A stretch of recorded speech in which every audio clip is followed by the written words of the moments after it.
7h-10h sur Radio Courtoisie, suivez la ligne droite. Bonjour Philippe Verdon. Bonjour Maud. Vous êtes donc co-directeur de campagne de Marion Maréchal, tête de liste Reconquête pour les européennes. Je vous propose en première partie de faire un point sur la campagne de Marion Maréchal et en seconde partie de faire un tour de l'actualité. Et pour commencer, naturellement, vendredi, Sarah Knafo a annoncé rejoindre la liste en 3e position. Ce n'était une surprise pour personne. Ça veut dire que ça va mieux entre le camp Zemmour et le camp Maréchal ? Non mais tout va bien. Tout va bien. Je suis heureux de rassurer tout le monde à votre antenne. Tendu, bien sûr. Oui. Très bien. Vous menez cette campagne à huis clos, pas de ralliement, c'est volontaire ? C'est pas une campagne à huis clos, vous savez, c'est une campagne où on va devant les Français. On fait campagne plus que quiconque. On a déjà fait plus de 100 réunions départementales. Oui. Marion a fait, je crois, 20 déplacements dans nos belles régions. Donc, je crois pouvoir dire qu'on est les seuls à réellement faire campagne au contact des Français. Donc, vous savez, le huis clos, ce sont ceux qui font que des conférences de presse, que des petites réunions, qui ne restent qu'entre nous. Au contraire, on a vraiment la chance d'avoir un mouvement qui est déployé sur tout le terrain, ses militants, ses cadres, ses dirigeants, ses colistiers, dont désormais aussi à nos côtés dans cette équipe, dans le top 4 de la liste, et le reste sera annoncé bientôt, Ouais. Sarah. Très bien. Ça va changer quelque chose, cette candidature ? Écoutez, d'abord, je dois dire, j'ai vu certains commentaires. Si on peut rappeler le parcours de Sarah Knafo, elle est diplômée de Sciences Po, avant le drame, hein, si j'ose dire. Elle y a d'ailleurs co-dirigé une association souverainiste qui organisait à l'époque des débats avec des personnalités de la droite souverainiste. C'était critique de la raison européenne à Sciences Politiques. Et vous avez raison de le souligner. Elle a aussi fondé cette association littéraire Alexandre et Aristote. Elle est énarque. Elle est sortie parmi les meilleurs de sa promotion, magistrate de la Cour des comptes. Elle a été bien sûr la cheville ouvrière de la présidentielle d'Éric Zemmour, mais je dirais que ce parcours brillant dans les plus belles institutions de la République, dans d'autres partis, sur d'autres listes, on aurait considéré ça comme un ralliement de poids. Nous avons la chance d'avoir ce genre de profil chez nous, parmi nos dirigeants, parmi nos cadres, et je crois qu'on peut dire qu'on a une liste de qualité, puisque, je permets de le rappeler aussi, nous avons derrière Marion Maréchal, en numéro 2 de notre liste, Guillaume Pelletier, ancien député, conseiller départemental de Chambord, qui a été le numéro 2 de LR, longtemps le porte-parole de cette famille politique. Nous avons donc Sarah, et en numéro 4, Nicolas B, qui a été président de groupe au Parlement européen, qui est un député européen réputé pour son travail, son sérieux, sa solidité. Puis vous allez voir, le reste de la liste arrive. C'est bientôt ? Oui, bientôt, oui.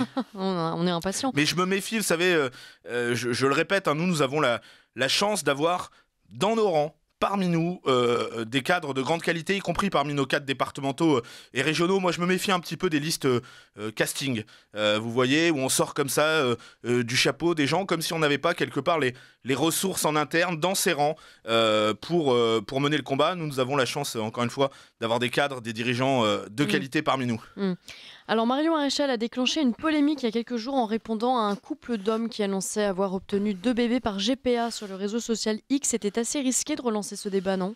Alors qu'ils ne l'annonçaient pas, justement. Et c'est là qu'est toute l'ambiguïté. C'est que, à la fois, ce couple, les époux Jacquemus, comme on dit, donc de ce couturier célèbre, mais toute la presse people qui a embrayé, puisque ça a été mis sur la place publique, c'était quelque part un acte public militant, annonçait leur paternité. Mais avec une espèce de halo mystérieux autour de ça. Or, sans doute la science progresse, mais en tout cas, 2 hommes n'arrivent toujours pas à avoir d'enfants, a priori, et bien sûr, la toile de fond.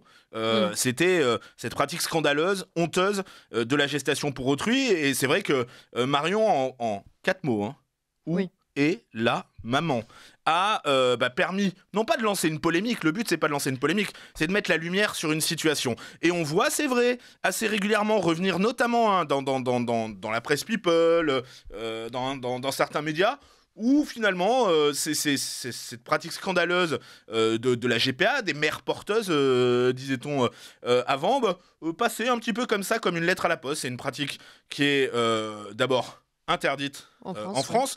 Qui est illégale, mais qui est surtout immorale. Voilà. Et je pense que Marion a fait preuve, je dirais une fois de plus, à la fois de beaucoup de courage, de beaucoup de cohérence, puisqu'elle est allée après batailler sur les plateaux, y compris sur des plateaux qu'on pourrait juger un peu plus amis, comme celui de Pascal Praud. La joute n'était pas facile, puisqu'il y a aujourd'hui une chape de plomb sur ces sujets dits de société qui voudrait... Alors, on est maintenant dans voilà, le libéralisme sociétal absolu, le relativisme. Bah, après tout, ça vous enlève rien. Mais après tout, s'ils sont contents comme ça, mais après tout, si tout le monde est d'accord... Non, ça, il y a plein de choses avec lesquelles on peut considérer que des gens sont même d'accord pour le faire et qu'il faut empêcher. Voilà. Oui.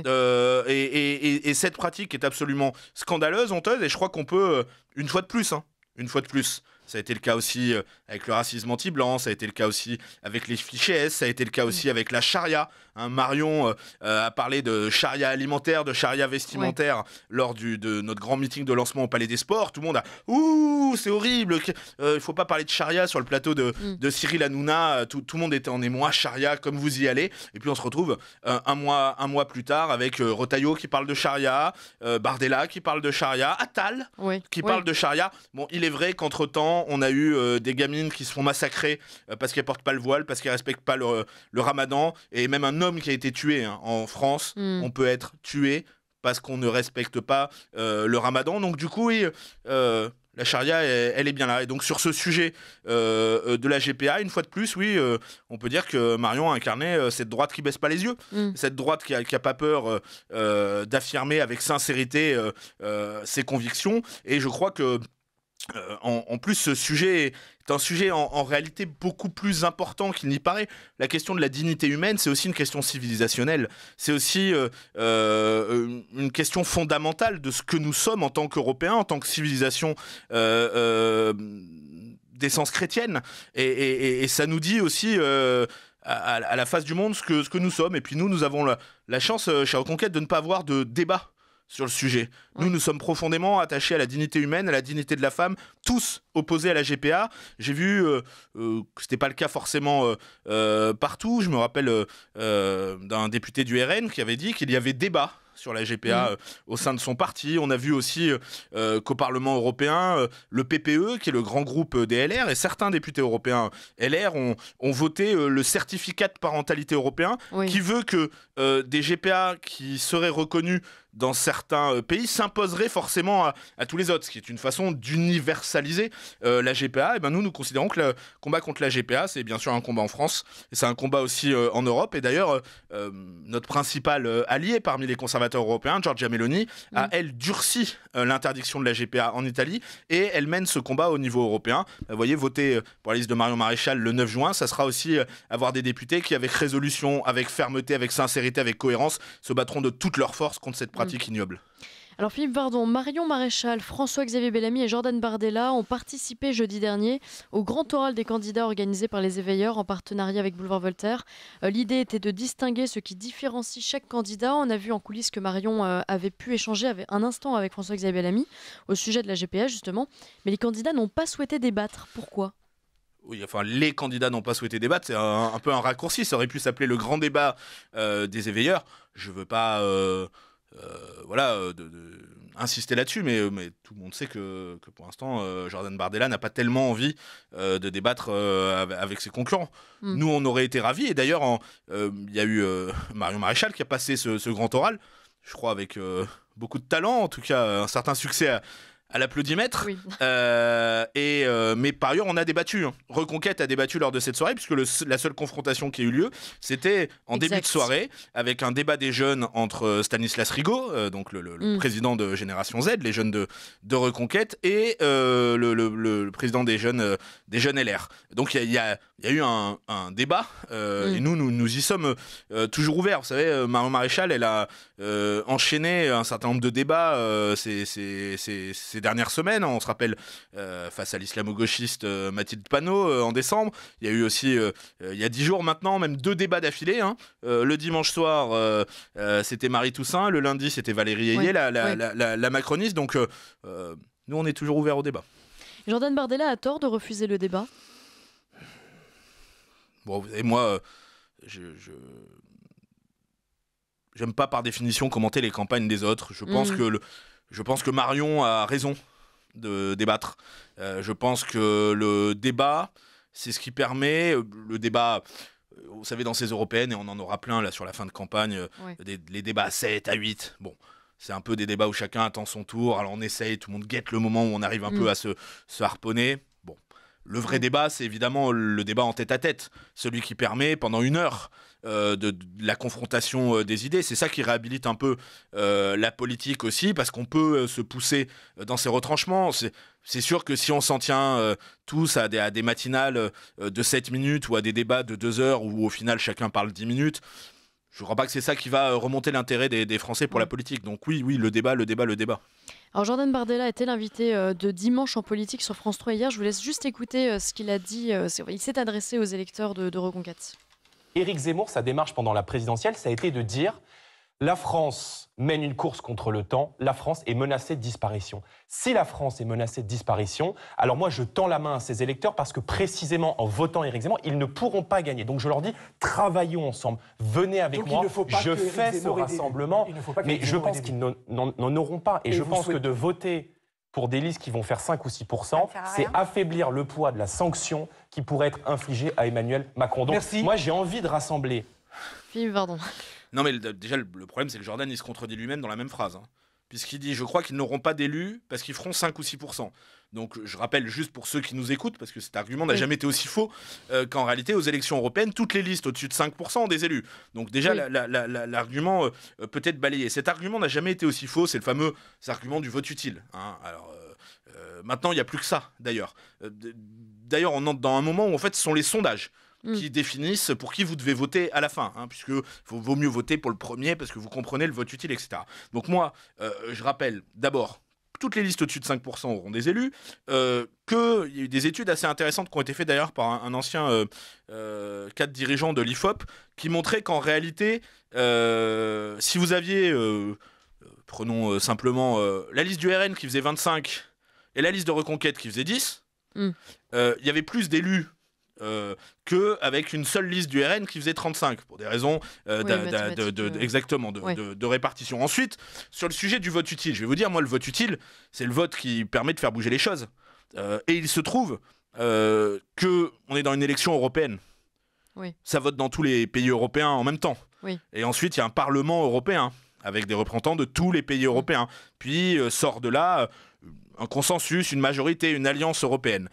Il se trouve que en termes de vote utile, Reconquête est pas mal placé. Parce que nous sommes, nous travaillons, notre député Nicolas Bay est au sein d'un grand groupe qui est, on dit le groupe ECR, c'est un peu barbare, le groupe des conservateurs européens, dans lequel effectivement la figure la plus connue c'est Giorgia Meloni avec Fratelli d'Italia, mais il y a aussi ceux qui participent au gouvernement en Suède, en Finlande, en République tchèque. Demain, Viktor Orban a fait savoir, le Hongrois Viktor Orban a fait savoir qu'il voulait que ses élus rejoignent aussi ce groupe. C'est un groupe puissant, c'est le groupe le plus influent à droite, c'est un groupe qui sera encore plus influent au lendemain.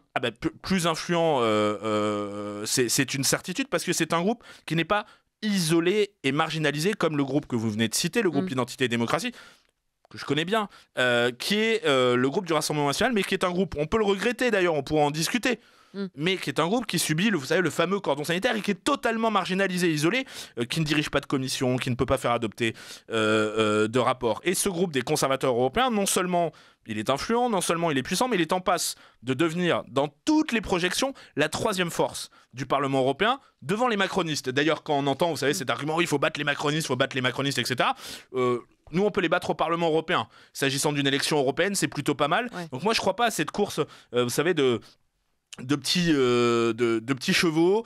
Je trouve, je vais vous dire que si le seul argument devient de dire votez pour nous parce qu'on est devant, c'est quand même pas là aussi réhabiliter ce qu'est la politique. Et moi, j'entends pas d'argument de fond. J'ai regardé cette émission par conscience professionnelle, j'ai pas entendu un seul argument de fond. Moi, je peux vous dire pourquoi il faut voter pour Marion Maréchal et pour ses colistiers et pour la liste Reconquête. Si on veut défendre l'Europe de la civilisation, si on veut défendre un projet économique de droite qui refuse l'assistanat, l'étatisme, l'enfer fiscal qui décourage le travail et l'entreprise, si on veut se battre pour les valeurs pour la défense de la famille, pour un discours clair sur la défense de la famille, contre la GPA, contre la propagande woke, LGBT dans nos écoles. Si enfin on veut pouvoir peser réellement au Parlement européen, alors c'est pour la liste Reconquête qu'il faut voter. Si on veut une droite, encore une fois, qui ne baisse pas les yeux, si on veut une droite de l'action, une droite des convictions, eh bien c'est pour la liste Reconquête qu'il faut voter. Vous voyez, ça c'est pas juste dire on est un peu devant, on est un peu plus, etc.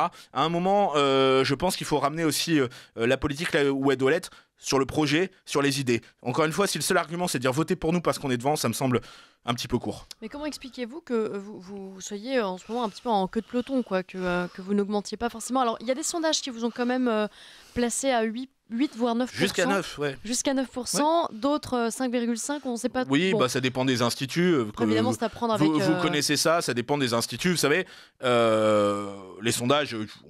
On est comme tous, hein, on les suit, évidemment, ils fluctuent, parfois ils disent des choses très différentes, parfois ils disent des choses très différentes, ça a une influence malheureusement aujourd'hui, y compris sur les questions que vous me posez. Mais si on pense à l'élection européenne précédente, j'ai dirigé la campagne de Jordan Bardella, je la connais bien cette élection. Moi je me rappelle qu'à quelques jours du vote, on avait un Bellamy, qui était à l'époque donné à 12, qui a terminé à 8. Et puis on avait de l'autre côté un Yannick Jadot qui était donné à 7 dans les sondages, c'est notre moyenne, et qui a terminé à 13. Donc je dis juste, les sondages ne sont pas les suffrages, et je dis à tous ceux qui nous écoutent, ne vous faites pas promener, ne faites pas vos choix en fonction des sondages. Ce ne sont pas les sondeurs qui décident pour vous, c'est même pas l'opinion du moment qui doit décider pour vous. Ce qui doit décider du vote le 9 juin, c'est de savoir ce qu'on veut. Est-ce qu'on veut se battre pour l'Europe encore une fois, l'Europe de la civilisation, contre l'islamisation de notre continent, contre l'immigration massive qui change? Nous sommes les seuls à en faire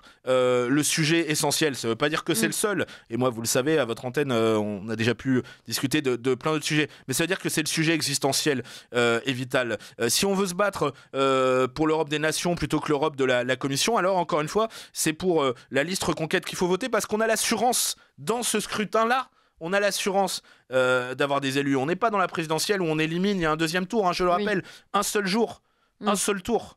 Et donc pour moi aussi un seul vote. Ouais. Alors on va arrêter de parler de Jordan Bardella, je vous rassure. Il a appelé les électeurs donc de Reconquête à voter pour sa liste. Je croyais qu'on arrêtait. La force de Reconquête, ça a été justement de rassembler les électeurs du Rassemblement national, des Républicains, des abstentionnistes, de tous les partis de droite, souverainistes, etc.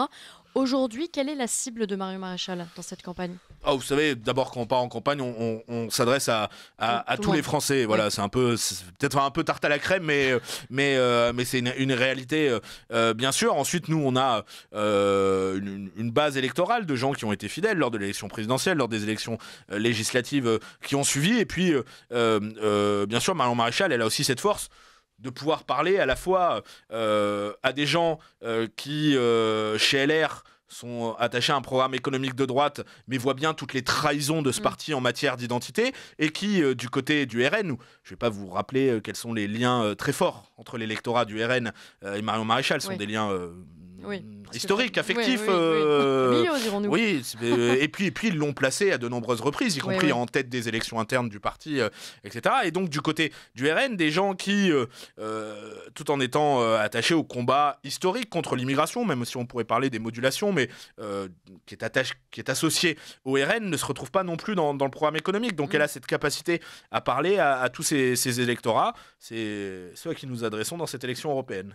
Le sujet de la civilisation et de la décivilisation, c'est un sujet central dans la campagne de Marion Maréchal, dans celle des autres candidats a priori aussi, de droite, peut-être un peu moins. Stratégiquement, c'est une bonne chose d'être un peu monosujet dans une campagne. D'abord, je crois pas qu'on est monosujet. Je vais même vous dire, je crois pas que la question de la civilisation soit monosujet, parce que la question de la civilisation, c'est aussi celle de notre rapport à l'humain. On en parlait avec la GPA. C'est aussi celle de notre rapport à l'économie, à l'entreprise, à la question du travail. Je ne crois pas qu'on porte le même regard, par exemple, là-dessus dans la civilisation chinoise. Non, mais vous voyez, donc la question de civilisation, d'abord, elle est beaucoup plus large. Maintenant, ce qui menace, en revanche, de disparition de notre civilisation, de toute évidence, c'est l'immigration de masse et l'islamisation qui l'accompagne. Juste un élément, et je pense que c'est important que tout le monde l'ait en tête, et je crois que ça doit être un de nos guides dans cette élection, ce vote du 9 juin, depuis 2022, il entre plus de migrants sur le continent européen qu'il n'y naît d'enfants. Voilà. Ouais. Donc la menace de disparition de notre civilisation, c'est celle-ci. Ouais. C'est celle de la submersion démographique, celle d'un continent qui se déverse dans un autre. Et si on ne répond pas à ça, nous disparaîtrons. C'est là qu'est l'urgence vitale. Et l'urgence vitale, c'est donc pas de savoir qui fait la course de petits chevaux en tête, c'est de savoir quels sont les élus, les députés courageux qui se battront contre ça de toute leur force, avec tous leurs moyens et en disant la vérité. Merci Philippe Vardon. On continue cet entretien juste après le bulletin d'actualité d'Adèle Rosner. Il est 9h.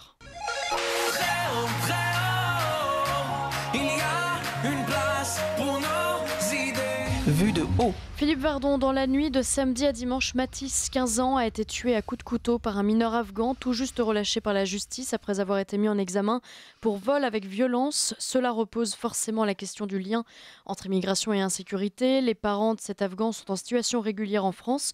Et à cela s'ajoute la question de la réponse pénale. Qu'est-ce qu'on fait, Philippe Vardon ? Non mais ça suffit. Ça suffit. Moi, quand j'ai vu hier, quand l'information a commencé à sortir, ce gamin, Matisse, il a presque l'âge de mon fils. Il a presque le visage de mon fils. Donc j'imagine pas la douleur de ses parents à qui l'on apprend que leur fils a été tué, poignardé à mort parce que, si bien compris l'histoire, hein, lui a volé son téléphone. Oui. Matisse s'est défendu. Ouais. C'est défendu. Hein, c'est cette jeunesse française courageuse, hein, comme à Crépol avec Thomas. Ouais. On a ces jeunes Français qui se laissent pas faire, qui en ont marre aussi, hein, qui en ont marre aussi de devoir toujours se coucher. Et ça suffit parce que c'est toujours la même histoire. C'est toujours la même histoire. On a donc d'un côté, comme d'habitude, hein, le laxisme migratoire. J'ai lu aussi que le père de Matisse était un restaurateur assez connu, respecté à Châteauroux où ça s'est passé. Donc on a des gens, on a les fils de ceux qui font vivre ce pays, les enfants de ceux qui font vivre ce pays, les enfants de ceux qui se lèvent tous les matins pour en fait payer les allocations des autres là qu'on accueille. Ceux-là, ils se font tuer parce que... donc on a le laxisme migratoire d'un côté, hein, on accueille ces gens, on leur donne tout, et d'ailleurs apparemment la mère serait peut-être liée, la mère de l'Afghan serait aussi peut-être liée dans certains articles que j'ai pu voir ce matin. Donc on a ces gens à qui on donne tout, hein. Ce restaurateur là, il travaille pour payer pour eux, et puis lui il vient et il tue leur gosse, et il tue le petit Matisse. Donc on a le laxisme migratoire, c'est pas possible. Les Afghans, je parlais tout à l'heure de ce pauvre homme qui a été tué parce qu'il buvait une bière pendant le Ramadan. C'était aussi par un Afghan. Donc à un moment, je veux dire, il faut qu'on fasse les comptes aussi. Hein, je veux dire. Et puis bien sûr le laxisme judiciaire. Et on n'en peut plus et c'est insupportable. Et quand est-ce qu'on va demander des comptes ? Quand est-ce qu'on va mettre devant leur responsabilité ces juges ? Puisqu'on nous dit, donc on a cet Afghan qui était déjà connu pour des vols avec violence, avec couteau. Et à chaque fois, on attend quoi ? On attend qu'on va collectionner comme ça les prénoms, hein ?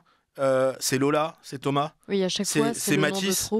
Je veux dire, il y a des responsabilités derrière. Et juste un chiffre, hein, je l'ai noté avant de venir. En 2020, ici à Paris, 80% des déferments de mineurs. 80%, ce sont les chiffres de la justice, hein. 80% des déferments de mineurs à Paris concernaient, vous savez, les fameux MNA, là, les mineurs non accompagnés. Hein, 80%. Ça veut dire qu'en fait, si vous enlevez les MNA à Paris, vous enlevez 80% de la délinquance des mineurs. Donc jusqu'à quand la lâcheté de nos gouvernants va provoquer la mort des enfants de France ? Voilà, ça suffit. Donc dehors les lâches, mettez des gens courageux aux affaires. Je vous assure qu'avec nous, il y aura moins de Lola, moins de Thomas, moins de Matisse. Robert Ménard a instauré le couvre-feu pour les mineurs de moins de 13 ans, une initiative soutenue par le ministre de l'Intérieur Gérald Darmanin. Ça fait partie des solutions à apporter, selon vous, pour endiguer ce type de phénomène, ou c'est encore une solution C'est le maire de ma ville de Nice, Christian Estrosi aussi, a réinstauré un couvre-feu pour les moins de 13 ans. Bon, c'est vrai qu'on se dit, effectivement, les moins de 13 ans, je ne suis pas sûr que ça soit leur place de traîner dans les rues à la nuit tombée. Donc, sur le principe, nous, on a soutenu la mesure avec notre groupe d'opposition à Nice. Sur le principe, oui. Maintenant, je ne veux pas, vous savez, il y a une force exceptionnelle du centre droit, même parfois de la droite, pour aller, vous savez, sur l'accessoire en oubliant l'essentiel. Oui, effectivement, il ne faut pas que des gamins de 13 ans, c'est pas normal, qui traînent dans les rues. Mais encore une fois, que ça ne fasse pas oublier la réalité de ce qu'est cette hyper-violence des jeunes, de certains jeunes, hein, pas de tous, qui est évidemment des deux côtés, hein. Je le répète, hein, l'immigration, l'impunité. Voilà. C'est quand même ça, la réalité. Donc je voudrais pas que maintenant il y ait un débat sur le couvre-feu qui vienne couvrir le vrai débat qui doit avoir lieu avant tout sur l'immigration et sur l'impunité. Le principal problème, à moins qu'il ne soit vraiment mis à égalité, c'est l'immigration légale ou l'immigration illégale pour vous ? Bon, il faut traiter les deux. Non, mais en fait, on a un problème d'immigration clandestine. Moi, mon département des Alpes-Maritimes, ma ville de Nice, sont le premier département d'entrée de la route de la Méditerranée vers la France. Mais je vais vous prendre deux exemples dramatiques qui ont eu lieu dans ma ville. Ça vous donnera une partie de la réponse. On a eu 2 attentats, en réalité d'ailleurs 3, mais 2 très connus, 2 attentats islamistes à Nice. Le premier, celui du 14 juillet, la première des a été commis par un Tunisien qui était présent en France légalement. Alors moi je pense qu'il aurait plus dû être là parce qu'il avait commis des violences en France, il avait été condamné pour violence, mais on le garde parce que nous on garde les gens quand ils commettent des délits sur notre territoire. Il était là légalement. Le deuxième, celui de la basilique Notre-Dame, 3 chrétiens égorgés, c'est pas un Tunisien encore, mais lui qui était clandestin, qui est arrivé un mois avant par la voie de la Méditerranée, Lampedusa, ONG, Italie, traversé la frontière, et un mois après il venait tuer 3 chrétiens dans notre basilique. Donc je dirais que la dangerosité, elle peut exister de part et d'autre. On a un énorme problème d'immigration légale en France. C'est autour de 500 000 entrées cumulées chaque année, avec un dévoiement absolu du droit d'asile. C'est absolument délirant. Et d'ailleurs, on voit que régulièrement, ceux qui font l'actualité criminelle ou terroriste sont des gens qui sont entrés par la voie du droit d'asile. Alors, ils n'ont pas toujours obtenu l'asile, mais ça leur a permis de se maintenir sur le territoire. Puisque vous savez, la plupart, en réalité, de ceux qui sont clandestinement sur le territoire sont rentrés légalement. Sont rentrés ce diable qui a assassiné la petite Lola était rentré légalement avec un visa étudiant. Donc on a évidemment un problème d'immigration massive, légale et illégale. Et il faut tarir l'immigration légale dans notre pays, parce que je rappelle, on a le débat là qui revient, c'est toujours le marronnier, la fameuse immigration de travail. L'immigration de travail dans notre pays, ça représente 10 à 14% au maximum de l'ensemble de l'immigration légale. Le reste, ce n'est pas des travailleurs immigrés, ce sont essentiellement des allocataires immigrés. Cette attaque intervient quelques jours après la révision de la loi concernant le port d'armes blanches. Justement, une amende forfaitaire de 500 € seulement pour ce délit. Ça tombe à un moment assez peu stratégique pour l'exécutif. C'est une façon de désengorger les tribunaux, mais finalement qu'il s'agisse d'une amende de 500 € ou d'une amende initialement de 15 000 et d'1 an d'emprisonnement, en théorie, ça change vraiment quelque chose à l'application de la peine et au fait aux conséquences de ça. Non, mais le problème là-dedans, c'est le message. Et d'ailleurs, ma ville de Nice est une des villes d'expérimentation de cette mesure. Donc c'est génial. On en fait le gouvernement. Donc on enchaîne ces drames absolus avec ces coups de couteau en permanence. Dans ma ville, on a vécu vraiment cet été. C'était absolument dingue. Il y avait des coups de couteau tout le temps. Et donc la réponse à ça, c'est de plus envoyer devant les tribunaux, mais de mettre une contravention. On est dans une fuite en avant absolue. Je vais vous dire, s'il y en a bien un dont on aimerait qu'il rende des comptes, c'est le ministre Dupond-Moretti. Lui, d'ailleurs, j'ai vu qu'il a attaqué encore Marion sur la GPA. Mais ce type continue à être d'une arrogance absolue. Alors que je peux vous dire que lui et Darmanin, on on aimerait bien qu'ils rendent des comptes devant le peuple. C'est une mesure absolument délirante. Alors toujours au sujet des mineurs et de la violence qui s'accroît dans le système scolaire, notamment en particulier en raison de désaccords religieux. On l'a vu avec Samara sur les questions de respect de la laïcité. On l'a vu avec le proviseur parisien qui a été poussé à la démission. C'est quoi l'astuce? Plus de laïcité pour moins d'islamisme? Non mais enfin... En fait, quand vous êtes avec une islamisation aussi importante de notre société, de notre pays, comment l'école y échapperait? Si vous avez des classes où en fait sur 40 gamins, il y a 30 musulmans, à un moment vous allez entendre parler de voile, d'abaya, de ramadan. À un moment vous allez avoir, comme on l'a vu, il y a eu des témoignages de profs sur certains de nos journaux télévisés aux 20h qui étaient absolument accablants. On avait des profs qui expliquaient qu'ils ne pouvaient plus parler des croisades, qu'ils ne pouvaient plus enseigner la Shoah. Et évidemment, encore une fois, vous avez 30 musulmans dans une classe de 40, et encore... je trouve mes comptes assez timorés, eh bien, à un moment, c'est une classe musulmane. Voilà. Et quand c'est comme ça, à l'échelle d'une école entière, comment vous voulez faire? On envoie nos professeurs, nos proviseurs en première ligne, et ils sont chargés de faire appliquer des choses devant pour l'ensemble de la société. Et je veux d'ailleurs profiter de votre antenne pour adresser tout mon soutien à un proviseur de Neuilly-sur-Marne qui a témoigné très courageusement sur les réseaux sociaux et qui est désormais menacé parce qu'il a choisi de faire de son établissement un des établissements expérimentant, vous savez, l'uniforme, Oui. La tenue unique, pardon. Oui. On va dire uniforme, attention. C'est le langage orwello-macroniste. C'est une tenue unique, c'est pas un uniforme. Et il est accusé pour cela, parce qu'il a dit clairement que c'était pour faire respecter un certain nombre de règles, notamment sur la laïcité, qui veut dire neutralité en réalité. Oui. Et il est accusé pour cela d'islamophobie et menacé. Et on sait dans notre pays comment ça peut se terminer. On le sait depuis Samuel Paty, on le sait depuis Dominique Bernard. Donc, si vous voulez, c'est pour ça que quand vous me disiez tout à l'heure, ah oui, mais est-ce que vous parlez pas trop d'islamisation? En réalité, c'est le réel qui en parle. C'est aujourd'hui le quotidien de nos établissements scolaires. On a commencé l'année en parlant d'abaya, on continue avec le ramadan, avec le voile, et encore une fois, une société qui s'islamise sous le coup de l'immigration massive, forcément à ce genre de débat. Moi, je veux pas d'une France islamisée. Autre sujet, la semaine dernière, les étudiants de Sciences Po ont bloqué l'établissement en soutien au peuple palestinien. La France insoumise a indiqué qu'il soutiendrait les prochaines mobilisations. François-Xavier Bellamy a quant à lui réclamé l'arrêt des financements publics de cette école. Il y a peu de chances que ce soit appliqué. Comment analysez-vous tout ça? Êtes-vous d'accord avec François-Xavier Bellamy, par exemple? Non, mais pourquoi pas? On a d'ailleurs aussi dans les Alpes-Maritimes une antenne de Sciences Po à Menton, et qui s'est signalée exactement de la même façon. Depuis des mois, on a là-bas une association qui s'appelle Science Palestine, et là aussi, je pense, moi j'ai soutenu la proposition de faire cesser les aides, notamment je suis conseiller régional de la région pour cet établissement, parce que Sciences Po Paris comme Sciences Po Menton sont devenus des ambassades du Hamas. Voilà, et on voit s'exprimer une haine absolue. Enfin, si on prend 2 secondes de recul, vous avez vu comme moi ces images de Sciences Po, enfin absolument délirantes. Comment peut se sentir un étudiant juif? Voilà. Comment peut se sentir un étudiant juif qui doit aller suivre ses cours au milieu de ça? Dire, et ça se passe pas à n'importe quel moment. On est dans la précède octobre.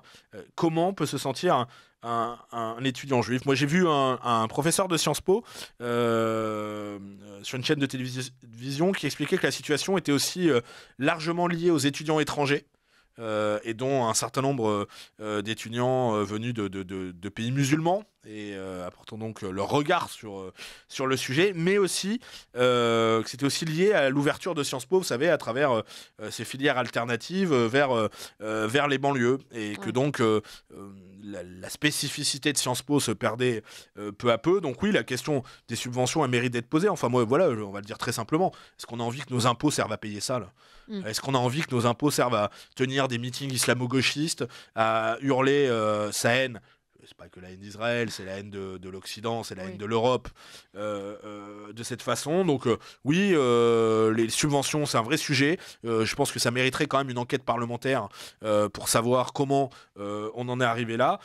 Et puis pour le campus de Menton, chez moi, je pense même que le sujet, c'est la fermeture. Parce qu'on a une dérive telle, on a d'ailleurs, on le voit, hein, des enseignants qui en prennent pas la mesure, qu'il n'est pas impossible qu'il faille en passer par là, mais on voit comment ce système, à travers la mainmise de l'extrême gauche sur l'enseignement supérieur, a absolument détruit ce joyau qui était Sciences Po. C'est un bon exemple. Moi, je préfère le Sciences Po de droite qui a été créé par Marion Maréchal, l'ICEP. C'est mieux. Alors, très rapide, autopromo. Très rapidement, Philippe Vardon, il nous reste moins de 2 minutes. Ça me permet aussi d'aborder un sujet, la conférence de Jean-Luc Mélenchon, qui avait été annulée, qui avait été interdite par l'Université de Lille, qui avait ensuite été interdite par la préfecture. Ça rappelle aussi la conférence, c'était pas les mêmes circonstances, mais que devait tenir Éric Zemmour à Bruxelles. Les avis sont très partagés sur tout ça. Pour la liberté d'expression, en même temps, on peut pas tenir n'importe quel propos. Comment vous vous positionnez ? D'abord, il n'y a pas un signe égal à mettre entre une conférence dans un lieu privé qui rassemble y compris des chefs d'État, puisque Viktor Orban, le Premier ministre hongrois, y participait, et qui est interdite par un maire qui a l'air d'être un maire quand même assez particulier, hein, lié au réseau turc, voilà, le bourgmestre, comme on dit, effectivement, vous avez raison, en Belgique, et des réunions qui se tiennent dans des universités. Mais au-delà, vous savez, moi je pense que la liberté c'est le principe. Maintenant, ce qui est vrai, c'est que c'est toujours assez cocasse de voir LFI qui appelle en permanence, et cette extrême gauche qui appelle en permanence à l'interdiction de tout et de tout le monde, venir un petit peu chouiner comme ça, parce que ce sont les mêmes 10 jours avant, LFI voulait interdire un meeting de Marion Maréchal dans la région lyonnaise. Il y a un an, lorsque l'UNI, cette association d'étudiants de droite, avait invité Stanislas Rigaud, le président des Jeunes de Reconquête, à intervenir à la fac de Nice, toute l'extrême gauche, des enseignants jusqu'aux étudiants, s'était mobilisée pour obtenir l'annulation de cette réunion. À l'époque, Jean-Luc Mélenchon n'a pas vraiment pleuré sur nous, donc je retiendrai mes larmes. Très bien, merci beaucoup Philippe Vardon. J'aurais aimé évidemment évoquer bien d'autres sujets d'actualité, mais nous sommes pris par le temps, mais revenez vite. Je rappelle donc que vous êtes co-directeur de la campagne de Marion Maréchal, candidate aux européennes. Merci d'avoir accepté notre invitation. À bientôt. Merci à vous.